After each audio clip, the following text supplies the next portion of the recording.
السلام عليكم أصدقائي، مرحبا بكم في واحد الفيديو جديد على قناة صطاد بالدارجة. القناة ديالكم باش نشاركوا قصص من قلب الواقع، أحداث كتحرك القلوب ودروس في الكفاح والصبر.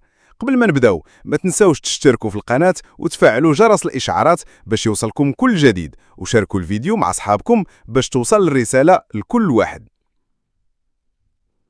اليوم جينا نحكيو على واحد الإنسان اللي رغم بساطته خلى أثر كبير في حياتنا. رحل في صمت لكن خلواه درس ما يتنساش في الكفاح والكرامة.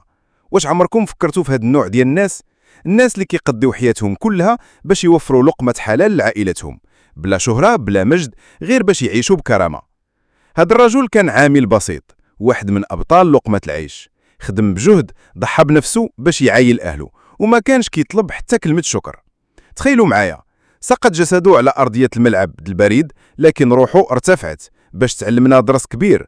البطولة الحقيقية ماشي في الميداليات، ماشي في التصفيق، البطولة هي في العرق، في الصبر وفي حب الوطن. واش كتفكروا معايا في هذه اللحظة؟ شحال من مرة شفنا ناس كيخدموا بصمت وما حداش كيشوفهم. هذا البطل عطانا درس غالي، علمنا أن الحياة الحقيقية كتكون في الإخلاص، في التضحية وفي حب العائلة. تخيلوا معايا يومه كيفهر على الأرضية ديال الملعب تحت الشمس ولا المطر، كيحرك كل حجر، كيجهز كل شيء باش الملعب يكون صالح للاعب، ودائما كيحلم أن كل خطوة ديالو غادي تخلي الناس اللي غادي يلعبوا يحسوا بالراحة والكرامة. هذا الشخص البسيط ما كانش كيشوف في الجهد ديالو شهرة، كان كيشوف فيه مسؤولية تجاه العائلة، تجاه الوطن، تجاه الناس اللي كيلعبوا على هذه الأرضية. وحتى اليوم رغم رحيله قصته غتبقى في قلوبنا، باش نذكروه ونقدروا كل واحد كيخدم بصمت، كل واحد كيضحي بلا ما يطلب أي تقدير. رحمه الله رحمة واسعة، وجعل مثواه الجنة، ورزق أهله الصبر والسلوان. فلنترحم عليه جميعا ونقول في قلوبنا شكرا له، شكرا على كل العرق، على كل التعب، على كل تضحية اللي دارها بلا مقابل. راه هو واحد من وجوه هذا الوطن اللي كيتبنى بتضحيات من الناس صادقين. وهذه اللحظة خصنا نوقفوا ونتفكروا أن البطولة الحقيقية ماشي في الشهرة، ماشي في المال.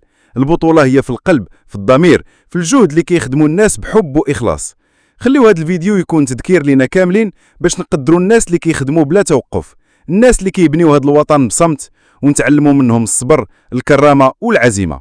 قبل ما نساليو ما تنساوش تشتركوا في القناة، ديروا لايك وشاركوا هذا الفيديو باش نوصلوا رسالة كل هاد الأبطال الصامتين لكل واحد.